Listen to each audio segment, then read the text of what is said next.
Ադրբեջանին որտեղից այդ սպառազինությունը։ Այդ Ռուսաստանը չի 70% մեր թշնամու սպառազինություն տվել հենց իր պաշտոնավարման ժամանակ։ Սպառազինում է, չէ սպառազինում, բայց մեր անվտանգությունը պահպանում է։ Մեր անվտանգությունը պահպանել է, մեր անվտանգության պահպանությունը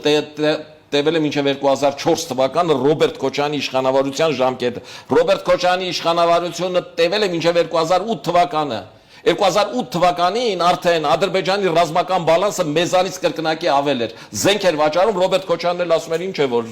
այդ բիզնես է։ Իրենք չէին հասկանում, որ եթե մի երկրի 25% տարածքը մենք այդ երկրից վերցրել ենք ու անվտանգության գոտի ենք այդ համարում, ասում ենք Արցախն անկախ է։ Այդ երկիրը հզորանալուց հետո փորձելու է այդ ուժով հետ բերել։ Ինչ այդ ինքը չէր հասկանում, թե ինքը մտածում է, որ ինքն լիներ, Ալիևը չէր հարձակվի, որտեվ ինքը ուժեղ տղա է, Ալիևը կվախենա։ Այդ ինչի Ռուսաստանը համաձայն է, շատ պարզ բացատրում եմ, որովհետև Ռուսաստանը խնդիր է դրել նախկին սովետական միությունը վերականգնել, որովհետև իրեն ուկրաինական պատերազմից առաջ պետք էր թիկունքն ապահովել։